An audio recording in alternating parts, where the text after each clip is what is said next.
Olá, mais uma vez estamos com vocês.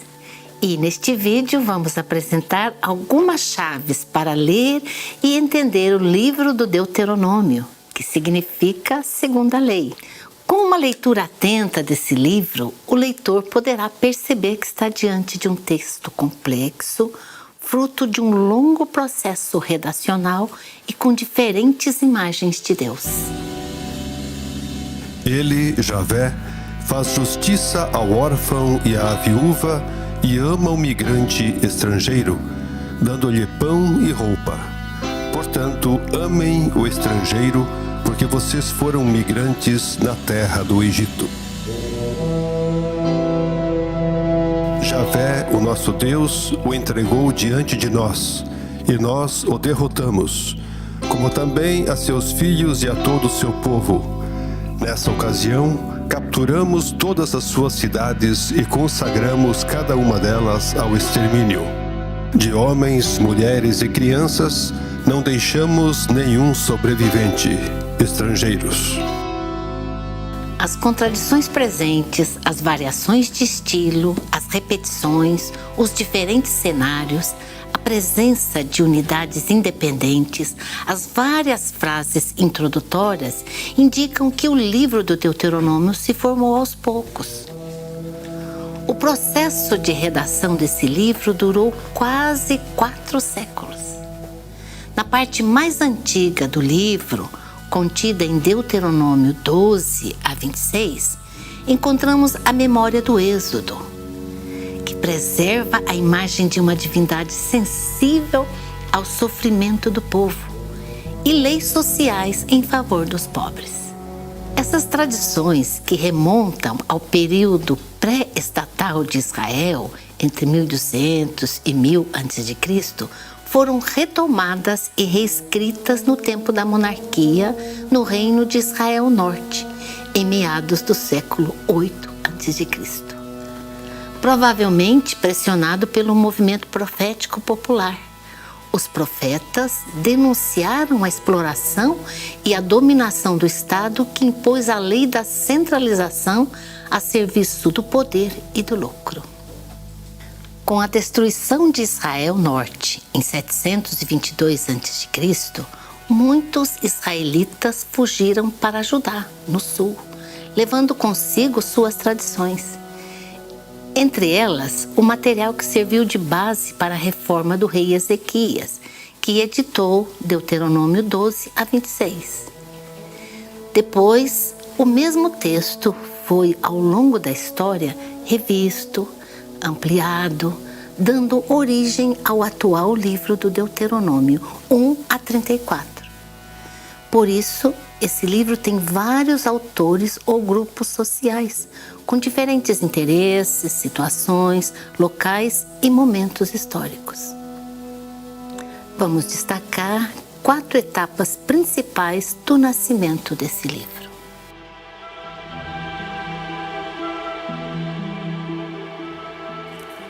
A primeira etapa é a reforma de Ezequias.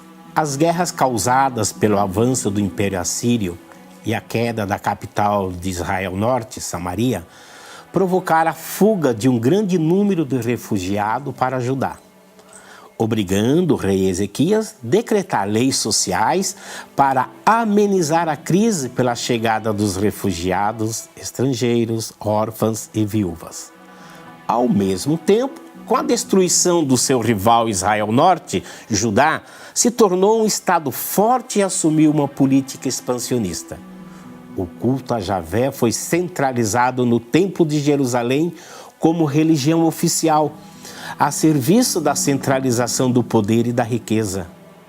Para promover essa política, os escribas do rei, chamados de deuteronomistas, escreveram Deuteronômio de 12 a 26, chamado Livro da Lei.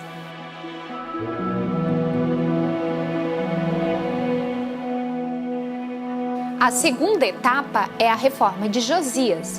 Aproveitando a crise da Assíria enfraquecida por causa da guerra contra a Babilônia, o rei Josias, quase 100 anos depois, retomou e executou a reforma iniciada por Ezequias. Ele empreendeu uma política expansionista e militar, realizou a centralização de Javé oficial do Estado e empreendeu uma perseguição violenta contra as outras divindades e até mesmo os deuses domésticos. Nessa realidade, os escribas do rei revisaram, ampliaram, sobretudo, a lei da centralização e reeditaram Deuteronômio 12, 26, transformando em Deuteronômio 4, 44, 28, 68, chamado de Livro da Aliança, segundo Reis 23, 2.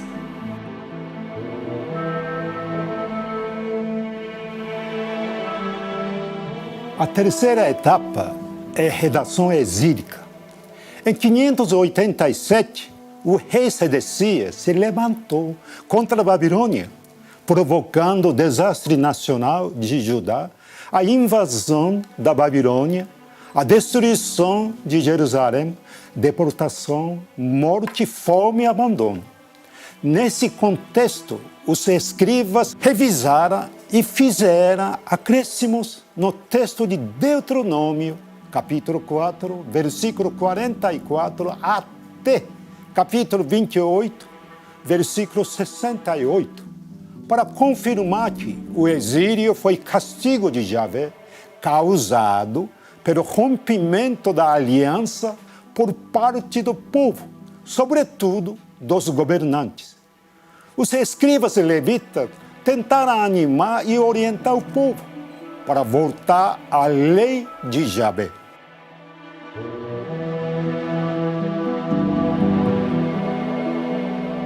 A quarta etapa é a redação pós-exílica. Com Neemias e Esdras, o Império Persa reconstruiu Judá e Jerusalém como uma teocracia, um centro de poder sociopolítico fortificado e dirigido pelos sacerdotes para controlar o Egito. A teocracia, por um lado, vai estabelecer Javé como o único Deus do universo. Isso a gente pode ver em Deuteronômio 4, 35, também Deuteronômio 26, 12 a 15.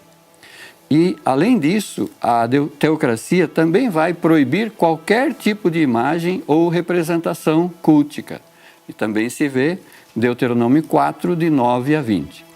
Por outro lado, apresenta Israel como povo eleito, povo santo, submetido à lei do puro e do impuro, fortalecendo o Templo de Jerusalém como centro arrecadador das oferendas pela purificação e também de todas as ofertas e todos os sacrifícios, conforme Deuteronômio 7, 1 a 5, Esdras 9 e outras citações.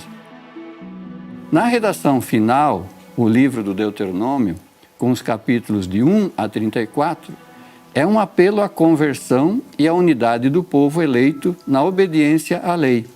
E exalta Moisés como o patrono da lei e único mediador entre o povo de Israel e Javé, o Deus poderoso e único da teocracia judaíta. O livro do Deuteronômio apresenta textos de teor humanitário, com leis de proteção para as pessoas mais fracas e empobrecidas, como, por exemplo, Deuteronômio 24. Mas também apresenta outros textos desumanizantes que justificam matar em nome de Deus, como Deuteronômio 13. Ou ainda oprimir e escravizar mulheres e crianças, como está em Deuteronômio 21. Isso são marcas do longo processo redacional desse livro, que durou mais ou menos 4 séculos. É preciso entender a história do antigo Israel para entender o livro do Deuteronômio.